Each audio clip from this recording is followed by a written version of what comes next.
Hi, this is Mary Kopczynski, the CEO of Regulator, with your update on this week's 41,705 regulatory alerts from 13,722 agencies.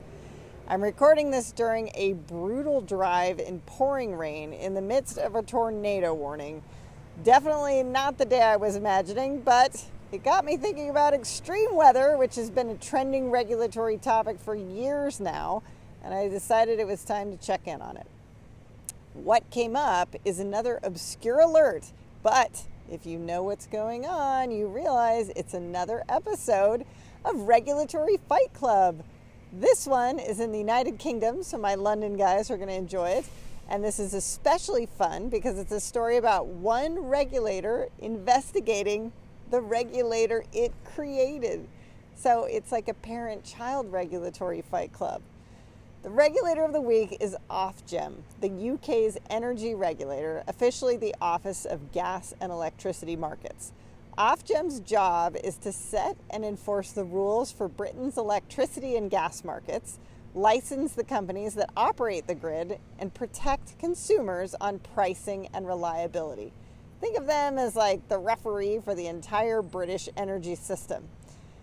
But for years, the entity that's actually responsible for balancing the system in real time, which is matching electricity supply to demand minute by minute, was an entity called the National Grid ESO.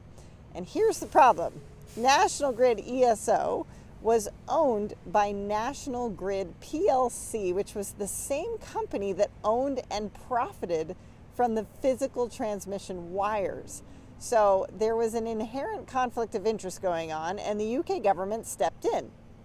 So Parliament passed the Energy Act in 2023, and in October of 2024, the government bought that ESO division outright for £630 million and relaunched it as an independent, government-owned body called NESO, the National Energy System Operator. It has to do three things. 1, balance the grid. 2, plan for the long-term build-out for net zero. And 3, be the trusted neutral referee steering Britain's entire transition off of fossil fuels. NESO is barely 2 years old. But fast forward to June of this year, and Britain went through a brutal heat wave.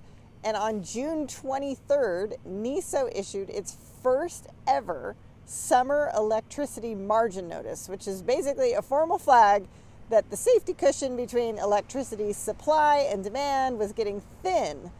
But according to whistleblowers, who later went to a member of parliament to complain, the situation on the ground that day was worse than the notice let on.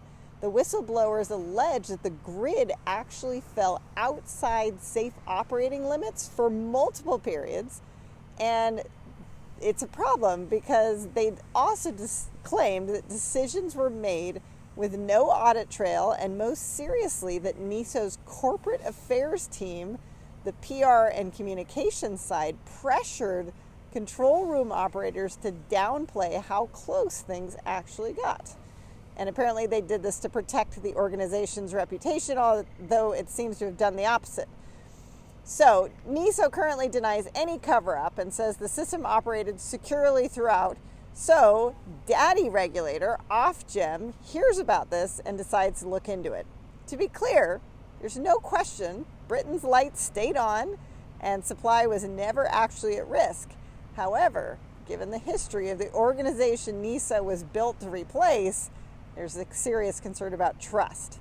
So, Ofgem is launching a full investigation to find out what happened. So there it is, your juicy regulatory gossip of the day. And hopefully, unlike me, you managed to stay dry and cool for the rest of the summer. And that's it this week for Regulator. We have the global supply chain of the world's regulatory alerts in one very easy to use place. If you need a solution for anything related to regulation, give us a call.